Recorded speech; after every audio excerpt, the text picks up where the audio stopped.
Welcome back to Horn Takes, your Texas football and baseball talk destination. I am Sean Redfern, and folks, it is Friday. We finally made it to Friday. It's been a long week. It's been a bye week, man. Some of y'all, like 10 of y'all, probably wondering why there hasn't been more shows this week. And it wasn't because I was taking the time off. I originally was going to try to get some guests on the show this week, but a lot of those guys were kind of resting, taking advantage of the fact that they didn't have to have such a hustle and bustle week. So then I started thinking, well, what can I talk about? What am I going to talk about? And I thought a lot of good ideas to talk about, and I was going to spread it out over several days. But then I thought, man, let me work on some stuff. And so what I did, I was on Horns 24/7, and there's this big debate going on about the running game. And so I decided I'm going to go back and chart the last 3 games, running games, just for the running backs, and just see if some of the stuff that I thought was true was actually true. So we'll get into that in a little bit. We'll do Trace Otra games today, and then we'll hit Trace Texas topics, and that running back rushing game will be part of the Trace Texas topics today. Check us out on Twitter, TikTok, and YouTube at Horn Takes. If you just like to listen to podcasts, you can do that too. We are on Apple Podcast, iHeart Podcast, Spotify Podcasts. If you have access to none of those things, I question how you'll have access to this, but you can go to the library or something. horntakespodcast.buzzsprout.com. Find all the episodes there as well. Trace Otra games. Folks, we're doing really good this year on Trace Otra games. I'm pretty certain I am 22-4. I'll have to go back and look, but I've had a pretty wildly successful Trace Otra games this year. We're going to see if we can't do it again. Pretty three I think there's 3 pretty decent games. There's a lot of good games this weekend, by the way, but I think there's 3 pretty decent ones to pick for Trace Otra games. Starting out, and I don't know why this game's at 11 a.m. I know why it is. It's because it's on Fox Sports. Number 4, Ohio State at number 3, Penn State. Ohio State University is a 3-point favorite going over to Happy Valley to take on the 3rd-ranked Penn State Nittany Lions. I think this is a must-win game for both teams, and that's why I like it. Well, and it's a 3 versus 4 on the road, so I think it's a pretty cool game. Ohio State trying to stay alive in the big. They've lost a game, had a tough road loss to Oregon. So I feel like for them, they lose this one. They're not, I mean, it's not impossible for them to get back into the big championship. And it does less for their playoff hopes, I believe. But losing 2 games in conference makes it tough to get. You got to, at that point, you got to rely on a whole lot of other stuff to happen, especially in these 2 big conferences, the Big and the SEC. Lots of schools. There's no division system. There's no pod system. You're strictly going off records, at least first. And then there's all kinds of crazy tie breaks after that. You don't want to go down 2 conference games. And then on the Penn State side, there's not any more games on their schedule to build a resume with. Like, if they can't win this one, they could still get to the big championship and they could still get into the playoff with a win. I'm not 100% sure. Man, I'm not 100% sure a Penn State team that gets to the big championship and doesn't have a good showing and only has 1 loss even gets in the playoff. I'm not 100% sure. I could be wrong.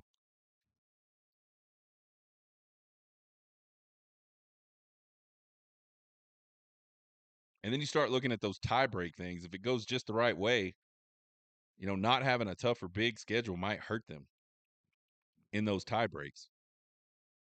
Man, on paper, these teams, they are about as evenly matched, both offensively and defensively, as you can possibly imagine. Offensively is really, really close. Defensively, Ohio State has a slight edge. It's not a very big edge, but they have an okay edge across all the major categories on defense.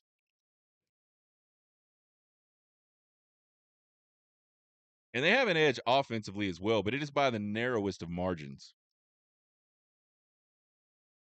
I think this is a game a defense is going to go and win. Ohio State's been on the road. They've been tested already on the road in a big game. Penn State, you go back and look at their schedule and their results so far this year. They haven't looked really good against teams that are okay. As crazy as this is to say, it's going to sound absolutely nuts. I like Will Howard over Drew Allar. I don't get the whole Drew Allar thing. He's been better this year than last year, but I don't think he's carrying your team in a game like this. I think this one will kind of boil down to whoever can stop the run, make the other one more one-dimensional, really start teeing off on that quarterback. I think in that type of situation, Will Howard can be a little bit better than Drew Allar. Fairly mobile, pretty mobile. I actually think Ohio State wins this one kind of going away, man. I got Ohio State 30-17 over Penn State. Another really good game. Number 10 Aggie at South Carolina. This is a 6:30 p.m. kick on ABC, ESPN Plus. A&M -3 on the road. So they are road favorites, just like those Ohio State Buckeyes.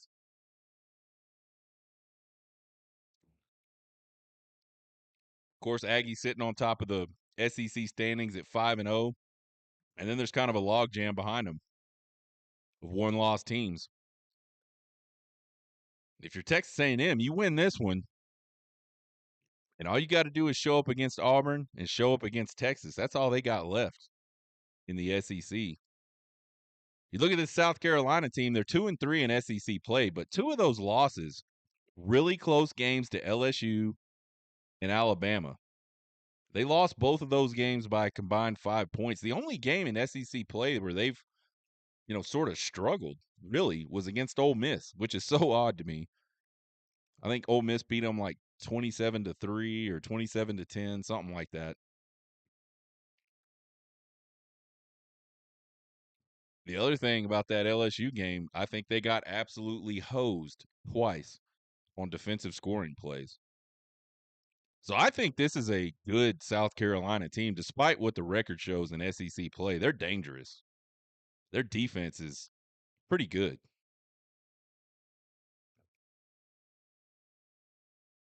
A game like this for South Carolina could be a program builder type of game. We always talk about, when you're trying to build a program, there's always that one game that kind of defines the direction that your program goes.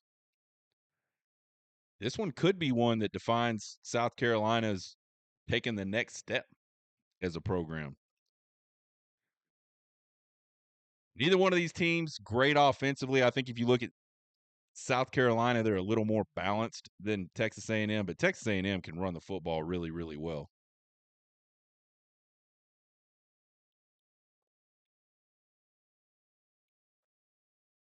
South Carolina better defensively on paper. I think there's a few questions / keys for me in this game. Can South Carolina slow down Reed and Moss in the running game for Texas A&M? If they do that, really good chance for them to win the football game. I think turnovers are going to be big in this game. I think one of these QBs is going to find a way to hit some big plays down the field.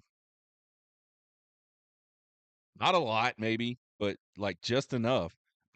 This one has the look to me of being like one of those, we're going to run it, run it, run it, run it, and then we're going to try to take our shots type games. And somebody's going to make those plays. Obviously, whoever does that, again, really, really good chance to win. And I think sort of another variable about this game is Texas A&M kind of in territory they haven't been in a long, long time. Everybody's chasing them. They're not chasing anybody. Can they kind of handle the pressure of being a top 10 team, going on the road, controlling their own destiny? I think what Mike Elko has done, I mean, listen, I mean, their schedule has not been that tough. Aside from that LSU game, I don't, it hasn't been a tough SEC schedule. It hasn't, and maybe it's been tough. I don't know I don't know how you say it.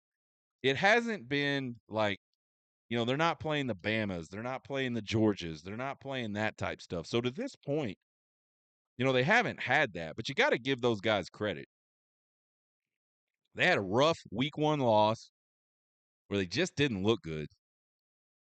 They've played a couple different quarterbacks at different times so far this season, and they just kind of keep figuring out ways to win games. LSU was stomping their asses last Saturday night, and I guess he didn't have a choice, but Mike Elko brings in this other quarterback and starts running a high school offense, and LSU just couldn't respond to it at all. They could not stop it.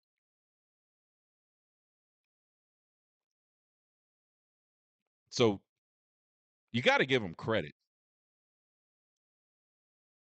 But it's still a young program, and I don't mean young by age. I'm just talking about Mike Elko's in his first year there.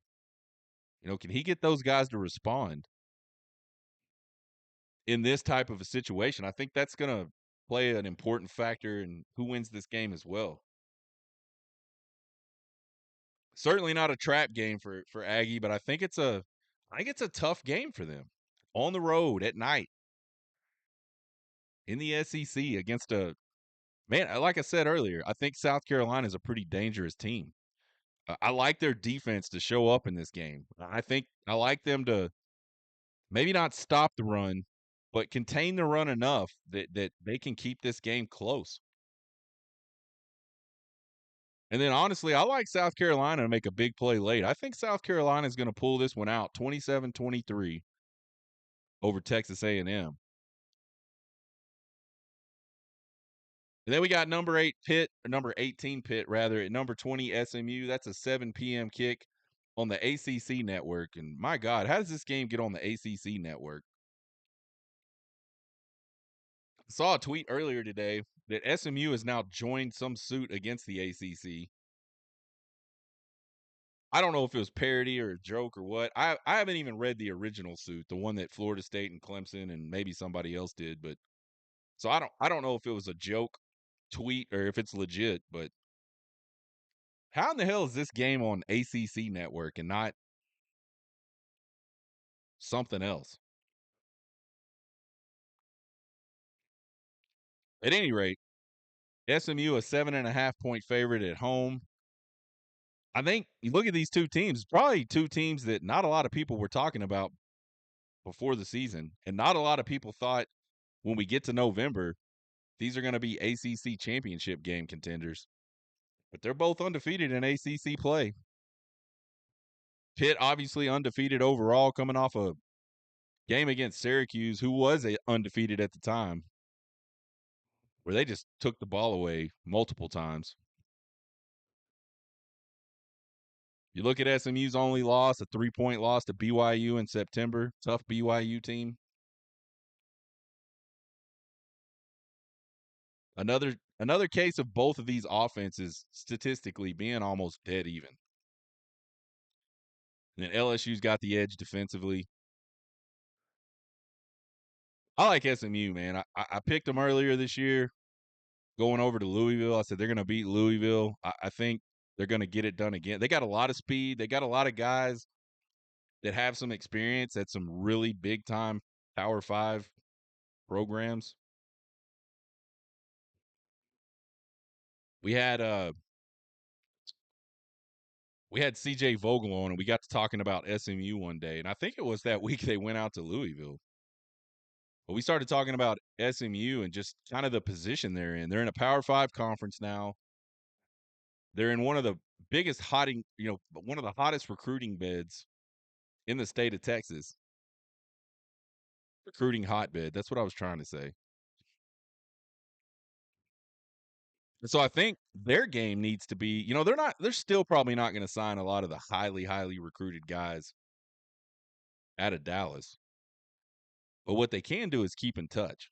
And maybe they can't keep in touch like that, but what I think they can do is lure some of these guys that enter the transfer portal back to Dallas. They have that.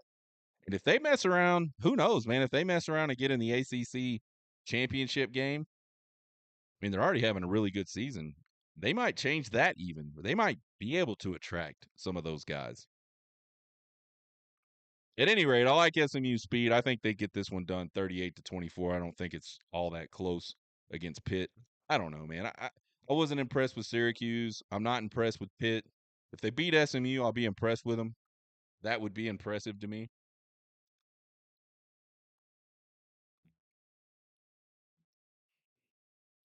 So there's our Trace Otra games picks for week, what is it, 10? 11? I got to go back and look at my math.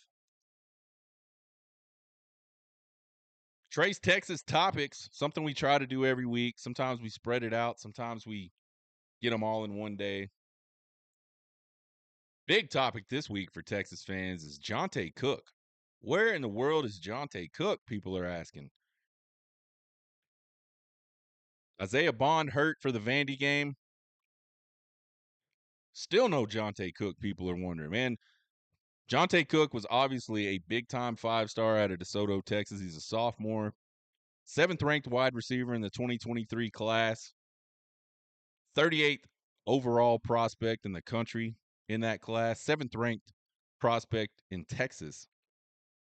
So you got numbers like that. You're obviously a good football player. He didn't see the field a whole lot as a true freshman, but he did play in all 14 games, and it wasn't special teams. He was playing offense. He had 8 catches for 136 yards, 17 yards per catch average, no touchdowns. And the interesting thing was he represented every single catch and yard from Texas wide receivers coming back in 2024. And so before the transfer portal stuff went down, you looked at him as a really talented guy that just kind of had to wait his turn, right? I think a lot of people expected Johntay Cook to have a big role on this team. And then the transfer portal goes down and enter Silas Bolden, enter Matthew Golden, enter Isaiah Bond.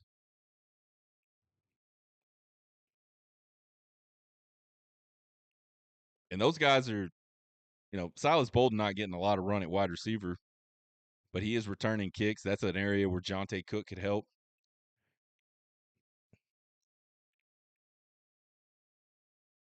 So those guys are getting the majority of the playing time in positions that Johntay Cook could help this team. So a lot of Texas fans are starting to get angst about this, start wondering what the hell's going on with Johntay Cook. Is he in the doghouse? Is he transferring? He played in each of the first 6 games. He caught passes in 4 of those games. On the season, he's got 8 catches for 137 yards, 17.1 yards per catch, and then 2 touchdowns so far in 2024. But he didn't play in the Georgia game. He didn't play in the Vandy game. And so out of sight, very much on Texas fans' minds, is Johntay Cook. What is going on?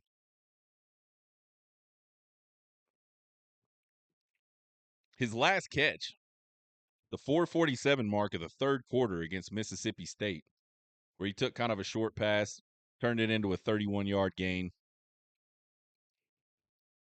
Highly explosive dude. So what's the deal? What's the deal with Johntay Cook? How come we didn't see him the last 2 weeks? And how come we're not seeing him just a lot more in general? A lot of people kind of speculated that maybe that drop touchdown pass against Mississippi State, he got behind the defense wide open. Arch Manning couldn't have laid it in any better, and he just flat out dropped it. And so a lot of people think, man, that just kind of got him in the doghouse with Steve Sarkisian. But I don't really know if I put a lot of stock in that theory because he played later in the game and caught that 31-yard pass. And it's not like it was a Mississippi State getting blown out situation. So everybody got to play. It wasn't one of those types of deals. Man, I guess he could have snuck out on the field, but I highly doubt it. I think if it had anything to do with that drop, it's got something to do with something off the field or something about the way he handled things in practice after that.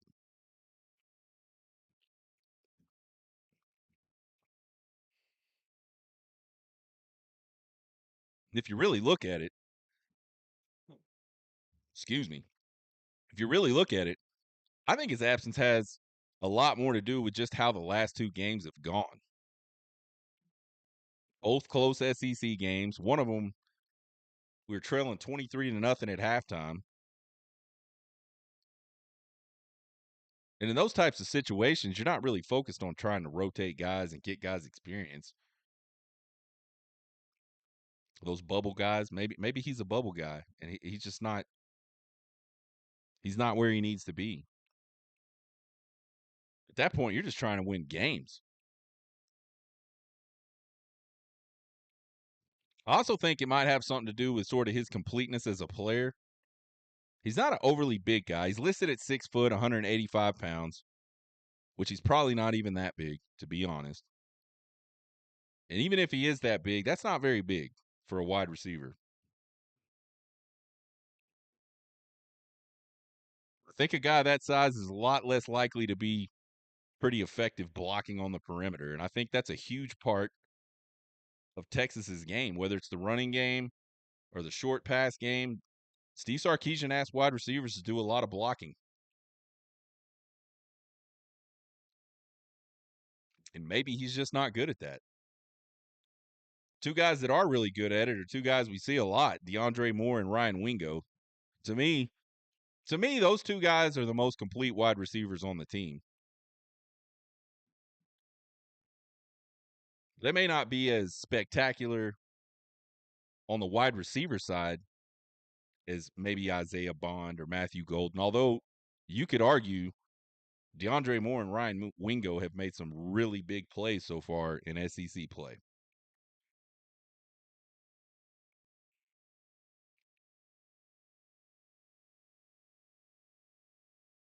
So is Johntay Cook a transfer portal candidate? A lot of people want to know. There's a lot of angst about it on the Twitters, on the line.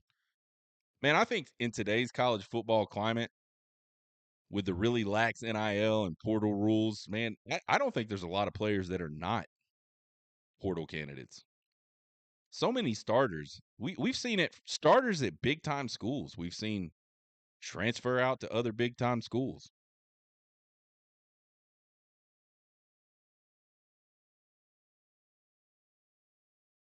I think when the transfer portal became a thing and we all got settled into it, I think we all knew that we would see guys that start at group of 5 schools really have good seasons and careers to that point and be able to move up, right? Go get paid, play for a bigger team, get more exposure. I think we all knew that was coming. I'm really surprised at the amount of guys that play at big time Power 5 programs that are transferring starters to go somewhere else. There was a rumor floating around Twitter that he's kind of already let the coaches know that he plans to transfer. And if that's the case, that could explain why there's been no PT for Johntay Cook the last 2 games. Unless I absolutely need somebody that's told me that they plan to transfer after the season, I am not making a lot of effort to get somebody like that in the game. And I don't mean that in a negative way towards him. It, to me, he's just sort of by coming and telling me that he is planning on transferring, while I would appreciate the heads up, to me what he's basically saying is I'm checked out.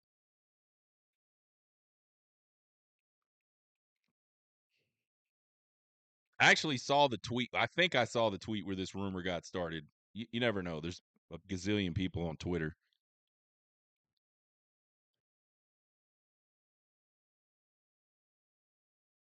Man, I could start a rumor on Twitter today, and if the right people saw it, it'd be the talk of Twitter. It wouldn't be because I said it. But if the right people saw it and gave any attention to it, I could start a rumor about something crazy as well. And especially, like a so and so's transferring rumor. I don't necessarily buy what I read, and I'm not going to repeat it here because I'm not going to spread rumors. It seemed pretty far fetched to me, the story. But here's the deal, man. Like I said, I think a lot of people are transfer portal candidates, and I think how the rest of the season goes could kind of start to tell us the story of what's really going to happen when the portal opens up.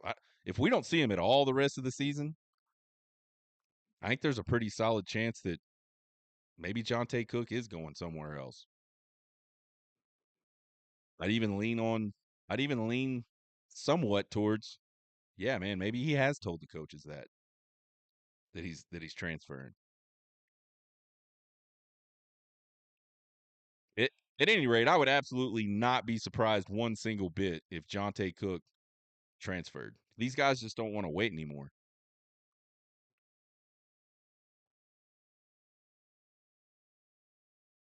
And a lot of them don't want to hear the feedback they get from their coaches on why they're not playing because they've never had that before in their lives. They don't know how to handle it.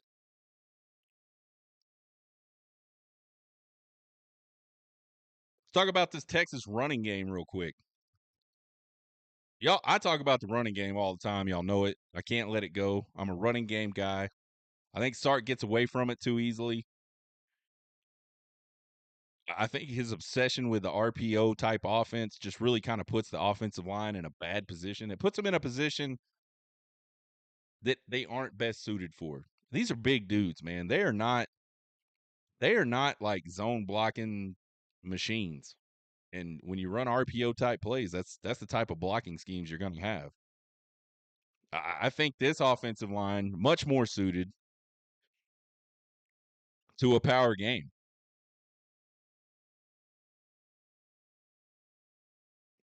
And I think, and I've said it, I think if he commits a little more to running the game, running the ball against Georgia, I think Texas is in a game they got a chance to win at the end versus what happened, where they got down so much that they just could not catch back up.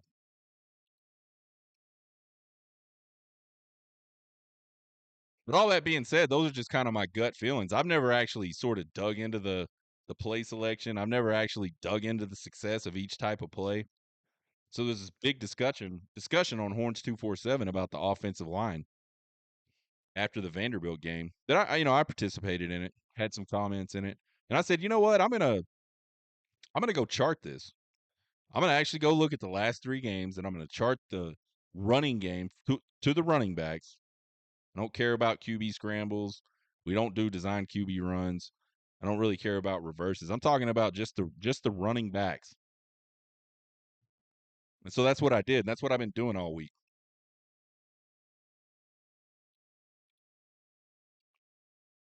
Well, I've been doing that and working on some new things for the show. Just some new thoughts. I've been doing a lot of brainstorming with myself. A lot of strategery.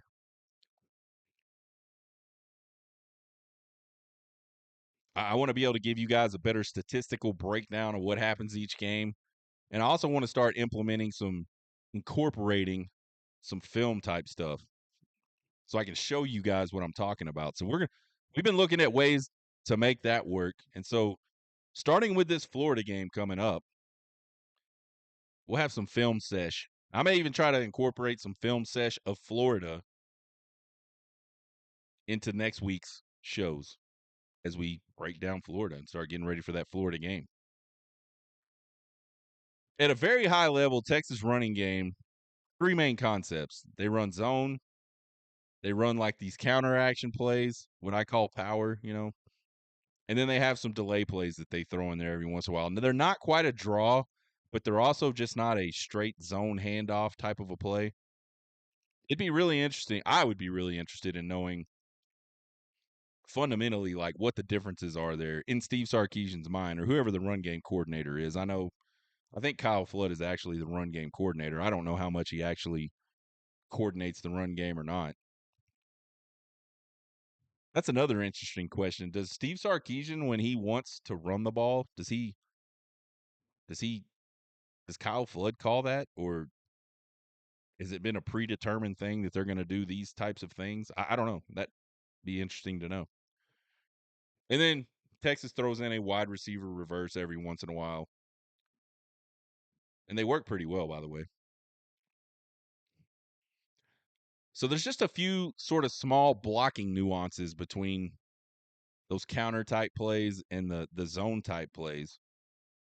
And that's really the main differences in the different running plays that Texas runs. You got all different manner of counters. You got guard center counters, you've got guard only counters, you got guard tight end counters, you got tackle center, tackle guard.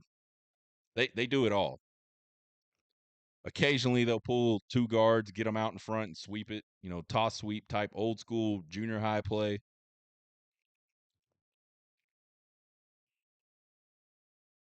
And then on the zone side, they got like what I would call a zone sweep. They hand it off horizontally, and the running back's goal is to like get to the outside and try to beat people around the corner.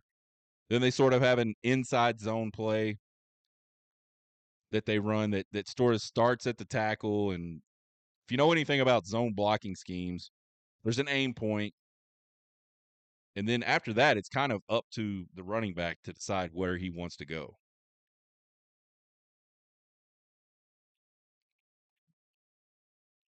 A lot of times these guys bounce it out. Maybe it's not really an inside zone. Maybe it's an outside zone. They bounce it a lot, but then they run the same look, and they'll have the backside tight end kind of comes across the formation and hits a little seal on that backside defensive end. The one that would normally sort of get taken up by the quarterback, like rolling out on a fake boot or something like that.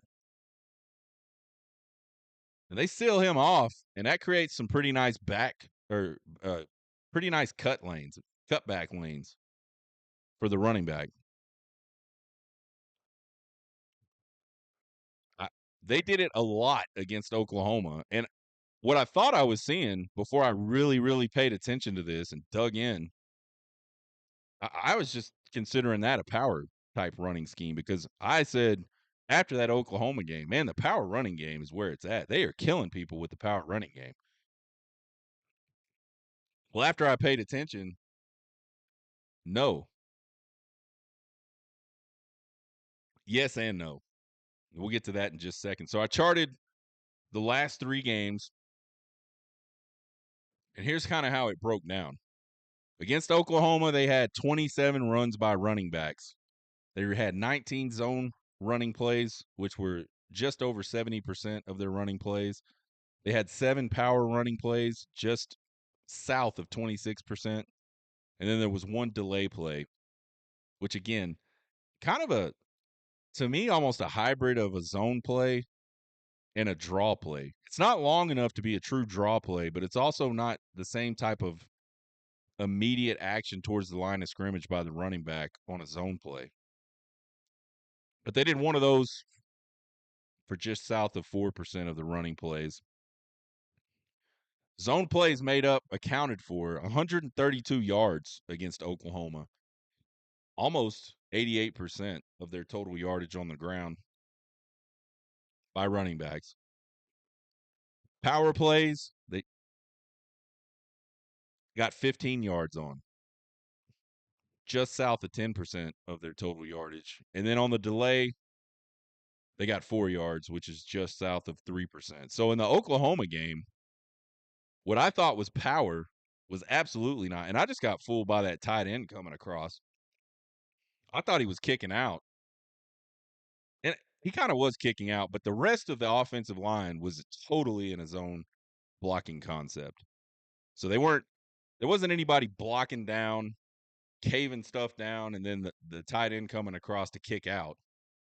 He was more or less there just to seal off that defensive end so the running back could cut back with that zone blocking scheme. And I was going to cut up some video and show you guys this stuff, but I did not have time. So I apologize for that. We will do it. You will see what that means if you don't already know.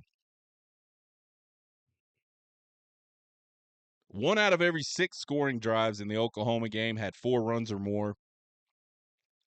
1 out of 6 non-scoring drives had 4 runs or more in the Oklahoma game. And 0, this is an interesting one, 0 of the 4 touchdown drives had 4 runs or more in that Oklahoma game. So kind of what my thoughts were is power running game we're better at. When we run the ball, we're more successful. Those were kind of my overarching theories as I went in to look at this.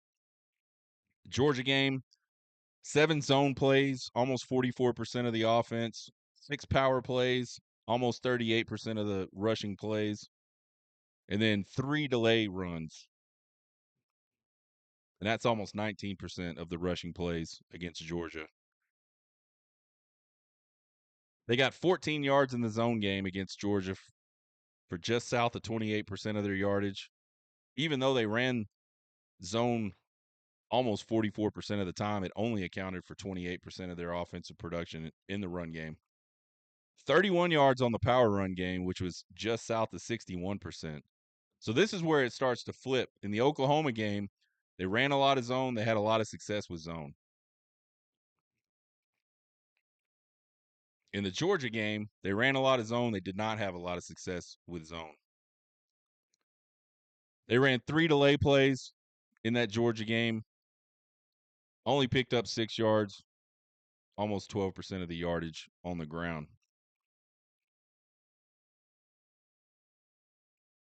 1 of 2 scoring drives had 4 runs or more in that Georgia game. And here's a big one. 11 of 12 non-scoring drives had 4 runs or less.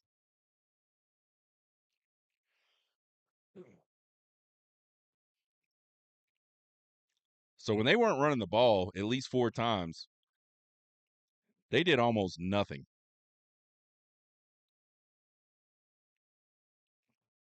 One out of 2 touchdown drives for Texas in the Georgia game had 4 runs or more. And then you go over to Vandy, and this is where it really starts to separate from a power zone perspective in terms of success. They ran 29 run plays with the running backs against Vandy. 16 of them were zone, 12 were power, 1 delay. That breaks down to like 55%, 41%, 3%, respectively. So over 50% of the runs were zone. Only 31% of the yardage came out of the zone schemes. They picked up 37 yards. 41% of the runs, power run schemes, netted 63% of their run production by running backs. And then they had the 1 delay for 7 yards, just south of 6%. 3 of 5 scoring drives in that Vanderbilt game had 4 or more rushing attempts. 1 of 5 non-scoring drives had 4 or more rushing attempts. And 1 of 3 touchdown drives had 4 or more rushing attempts. One of them had none.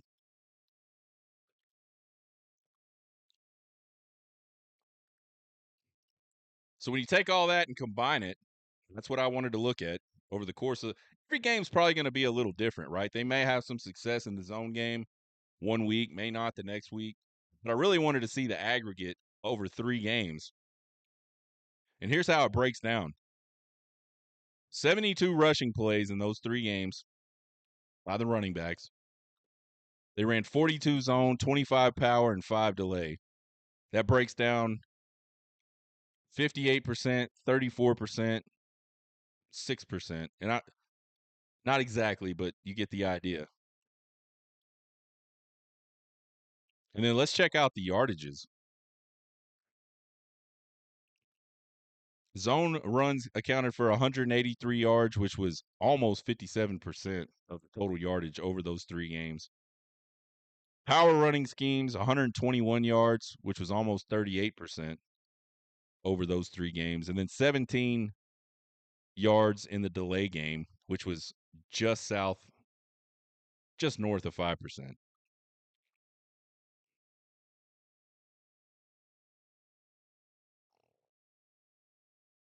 As a whole, 5 of 13 scoring drives had 4 or more run attempts by running backs. 3 of 23 non-scoring drives had 4 or more rushing attempts by running backs. And 2 of 9 touchdown drives during those 3 games had 4 or more rushing attempts by running backs. So what does that bring us to from a conclusion perspective? I think the offensive line is better in the power game,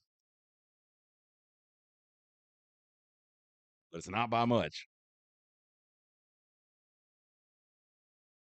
I think if we committed to it, it would yield better results in the long term.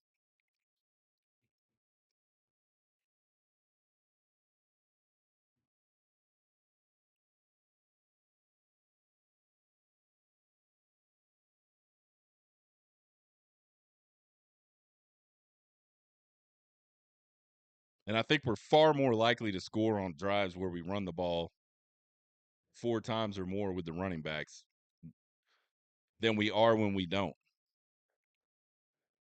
So far, though, we're less likely to score a touchdown when we run the ball 4 or more rushing attempts, which is odd.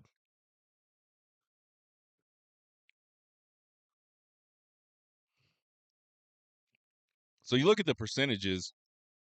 Zone almost 59% of the time only accounts for 57% of the yardage.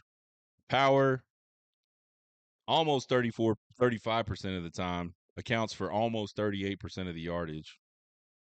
That's where I come to the conclusion that if we ran more power schemes, overall we'd be more successful.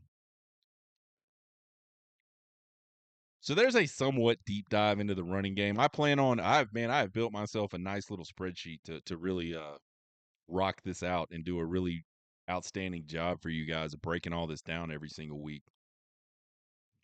I'll keep working on that. I got a whole week next week to kind of work on that and perfect it. It's going to be cool. Let's talk about Trace Texas topic number 3. Texas's SEC and college football playoff prospects as we get nearer to the end of the season. 4 games left, all 4 SEC games. Look, you look at the SEC, I think there's 5 teams with a realistic chance making it to the SEC title game, and maybe one outside chance, Alabama. After that, I don't think there's a lot of chance for other people. And Alabama's chances really, really thin, I think. Not impossible, just not real likely. Everybody out of that 5 is one loss except for Aggie. You look at their remaining schedule, they're at South Carolina, they're at Auburn, and then they got Texas at home. Georgia, they got Florida, they're at Ole Miss, and then they get Tennessee at home in the finale. Texas has got Florida at home. They go to Arkansas, come back home for Kentucky, and then they go to College Station for the finale. Tennessee's got Kentucky and Mississippi State at home. Then they go on the road to Georgia and Vanderbilt. LSU's got Alabama at home. They go to Florida. They got Vandy at home, and then they got Oklahoma at home. I don't think any of those schedules are unmanageable for any of those teams. I think if you look at the toughest of those and sort of rank them down to the least tough remaining games, I think you got Georgia and Texas with the 2 toughest. You got Tennessee and LSU, and then you got A&M way at the bottom. And the only reason I put them down there, I think, is because they only got 3 SEC games left.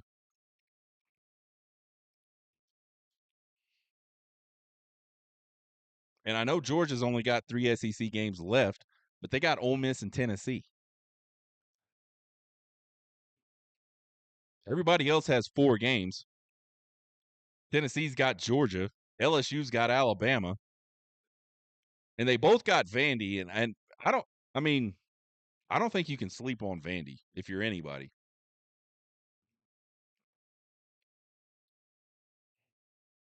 I think if you rate the one-loss teams on who is the most likely to lose a game, I think you got Tennessee, you got LSU, Texas, and Georgia in that order.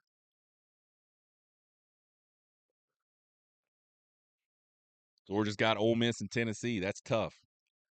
Texas has to go to Arkansas, to College Station, two tough places to play, two rivalry games. LSU's got that Bama game, but if they get past that one, I think the toughest team left on their schedule is Vanderbilt, and LSU's certainly capable of beating Vanderbilt if they show up. And then Tennessee, yeah, they got to go to Georgia.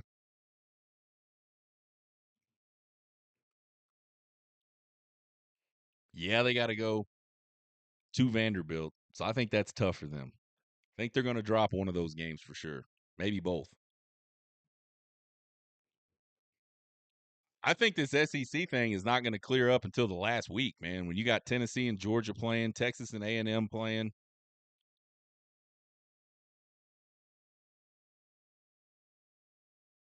But there's an outside shot. It could be in the next couple weekends. We could start to get a clear picture of what it's going to look like.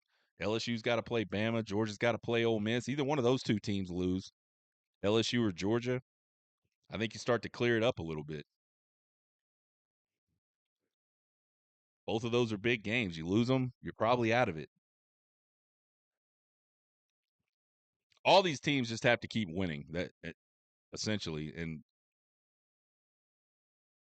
only Aggie has any kind of wiggle room. Interestingly enough, for Texas, there is a scenario where Texas could win out and not make it to the SEC championship game, and that's if there's a four-way tie between them, Georgia, LSU, and A&M. Georgia has the head-to-head win over Texas, which would automatically give them more priority over Texas. LSU would have, I'm pretty sure this is right, I went and looked at all the rules. They would have record against highest placed common conference opponent in the conference standings. Actually, that ain't right. So I have to go back and look and see why LSU would be ahead. There's another one right below that. I can't remember what it is. And then obviously,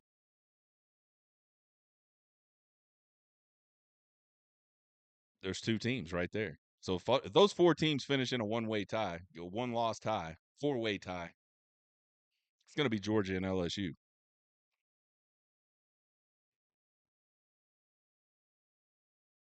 It's crazy that I think like Texas is. It's crazy that Texas is more likely to get in a. I guess it's that crazy. Anyway, college football playoff. Most of the mock brackets have Texas either as the SEC champ or the first sort of at-large bid as a 5 seed. I think both of those scenarios, they're a one-loss team.